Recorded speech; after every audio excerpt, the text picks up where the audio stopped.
Bezrat Hashem, là on va continuer ce qu'on avait commencé sur Rachel Imenu, parce que dans 2 jours, le Yud Aleph Cheshvan, donc c'est le Yortzai de Rachel Imenu.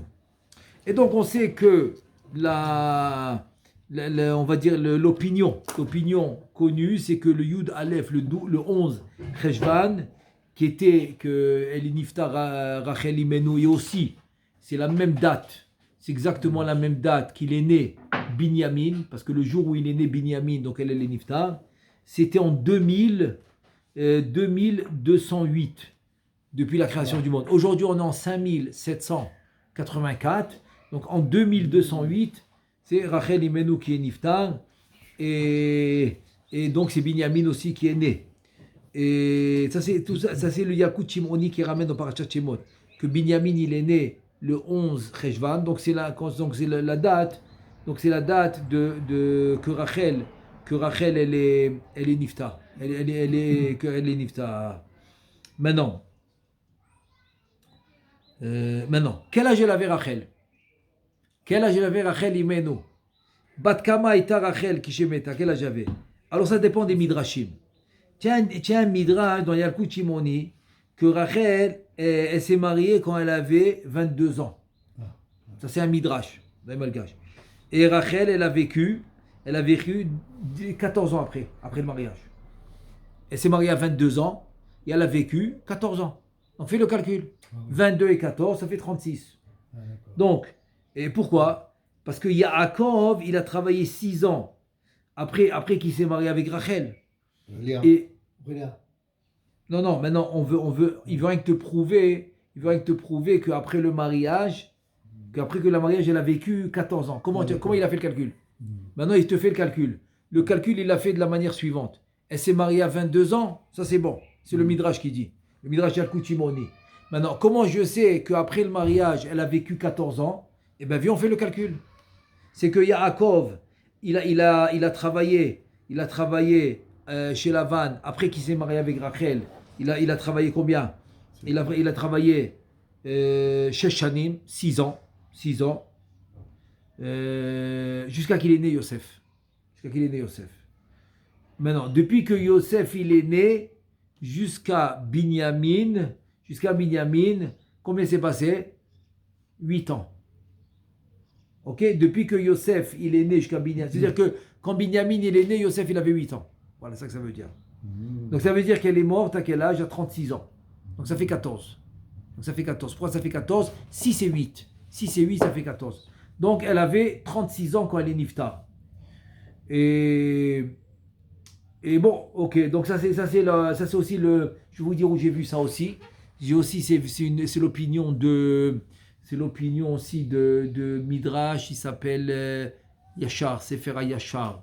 Pas le Sefer HaYachar de Rabbeinu Tam, Sefer HaYachar qu'ils ont retrouvé après la destruction du premier Beth Amikdash. Donc il date de très vieux ce livre-là, Sefer HaYachar. Et là-bas c'est écrit aussi, c'est la même opinion. Maintenant Yaakov Avinu. Et on dit, avant-hier, on a parlé de ça, qu'il a fait une matseva, une pierre tombale. Et que même que Chachamim, ils ont ramené au nom de Rabban Shimon ben Gamliel. Chazal, ils ont amené comme ça. Tane, Rabban Shimon ben Gamliel, il dit comme ça, il dit, En osim nefashot la tzadikim, divrehem em zichronehem. Donc tu ne fais pas de nefashot, c'est-à-dire que les paroles des tzadikim, c'est ça leur souvenir. Donc le souvenir des tzadikim, c'est leurs paroles. Ou beyoter, tsarir bi'ur divrei midrash, qui dit, Sha'ala pasuk azeh, va yatsev Yaakov matseva. Donc Yaakov, il a fait une matseva. Evi et divrei Rabban Shimon ben Gamliel, en osim nefashot la tzadikim divrei hem zichron. Alors je comprends pas, tu dis que les paroles des tzadikim, c'est eux leurs souvenirs. Alors pourquoi tu fais une matseva? À quoi elle sert la matseva? C'est ça la question. Tu dis, Are lichora, machar elidrosh ken, à la pasuk Shisham. Shisham Mephora, Shemutar la zone Matseva la Kever. Quel rapport entre faire la pierre tombale et que les paroles des tzadikim, c'est ça leur souvenir. Parce que tu veux retrouver maintenant tous les mochin des tzadikim, tu les retrouves où? Dans leur limoud. Et là il vient le Malbim. Le Malbim il vient expliquer. Bir Malbim, Sheshi Osi Matseva les Zecher Niftar. Le Malbim il explique comme ça. On fait la Matseva pour se rappeler du Niftar. Et sur ça, Rabban Shimon ben Gamliel, il a dit que les tzadikim, ils n'ont pas besoin de la matzeva. Incroyable ou pas? Les tzadikim, dans l'absolu, ils n'ont pas besoin des matzeva. C'est-à-dire qu'il y a plein de tzadikim, on n'avait pas la matzeva. Ah oui. On l'a parce que le Harizal, il a dévoilé. Il a dit, tu sais, ici enterré Benayo ben Yoyada. Ici enterré Rabbi Yehuda Bar Ilai. Ici j'ai enterré un tel. Ici c'est enterré un tel. Et c'est comme ça qu'on a eu la matzeva. Mais il n'y avait pas. Pour te dire, c'était pas précis. Pourquoi? Parce que divrei même zichronam. Leurs paroles, c'est ça leur souvenir. Aval yesh ta'am nosav la'asiyat matzeva. Maintenant, il y a une autre raison. Une autre raison pour la matzeva, c'est pas seulement ça, c'est quoi? Shelo leto'elet zichron aniftar. Non, c'est pas pour le niftar la matzeva. Ela letzorer sheyad'u shesham kavur hatzadik.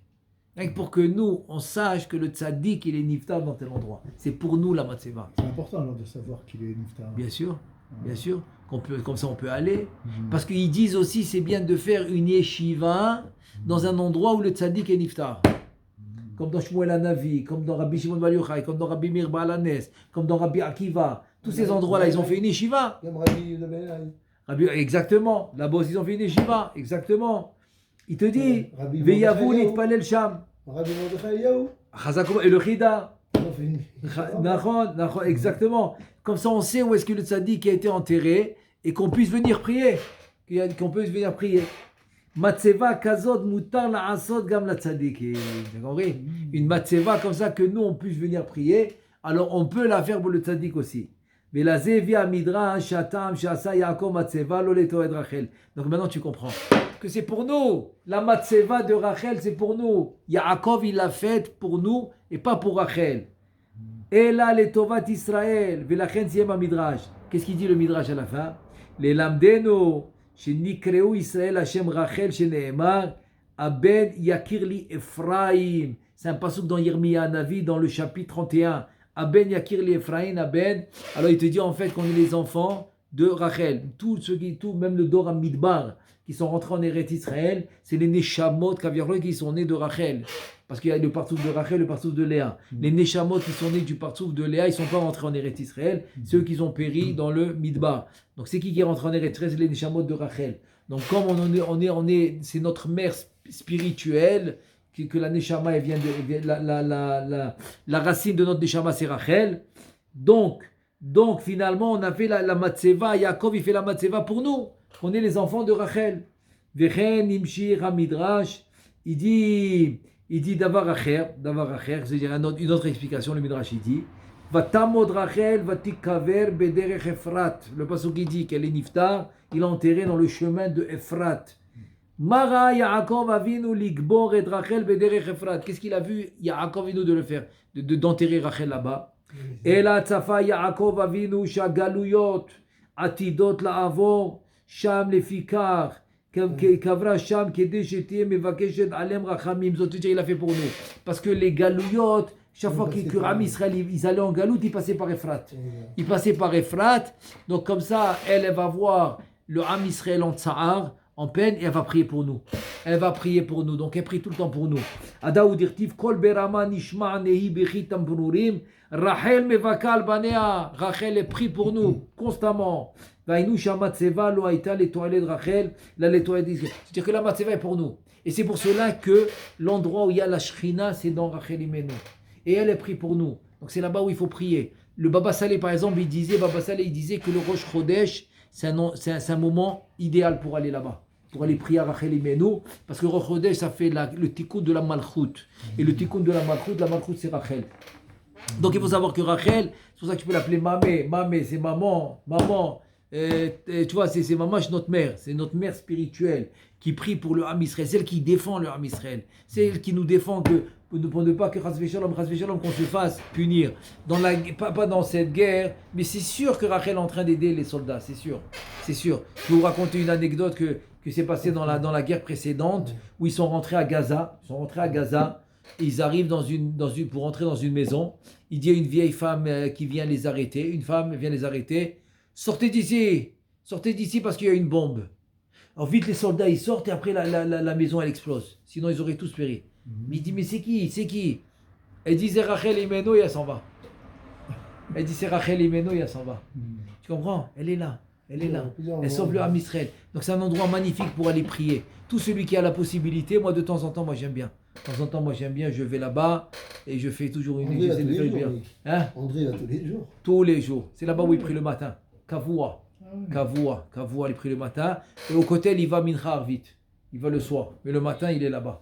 Il est là-bas tous les jours. Parce que c'est un endroit, c'est la Shrina. La Shrina. Justement, on avait étudié ça. Donc j'avais prouvé que l'endroit de la Shrina, c'est elle, c'est Rachel. Mais de nos jours aussi, les Neshamot, elles sont de Rachel. Oui. Mais de nous, Oui. par exemple, c'est pas Léa, personne n'a de Léa. Alors, les Neshamot de Léa qui est des Dora Midbar. Non, je veux dire de nos jours. Oui, il y a les deux. Oui, Il y a les deux. Voilà. On connaît C'est-à-dire bien que les- ta question c'est la suivante. S'ils ne sont pas rentrés en Eretz Israël, les Neshamot de Léa, alors quand ils sont revenus, Oui. le Harizal il dit qu'ils sont revenus en Gilgoul à son époque à lui. Ah, À son époque à lui, ils sont revenus en Gilgoul parce qu'il fallait réparer le Dora Midbar. Donc pour réparer le Dora Midbar, il fallait ramener le même contexte, comme il y avait le contexte qu'il y avait. Donc maintenant, aujourd'hui, tu as toutes les Neshamot. Parce qu'on est à la fin des temps. Dans la fin des temps, tu as tous les Neshamot pour faire les Tikkunim. Or, Bezrat Hashem, que le Srout de Rachel Imenu puisse nous sortir de toute la galoute et Amen. qu'on puisse avoir le Melech HaMashiach Bemera Biamenu Begeoula Shelema Berachamim Gedolim Amen Ve Amen.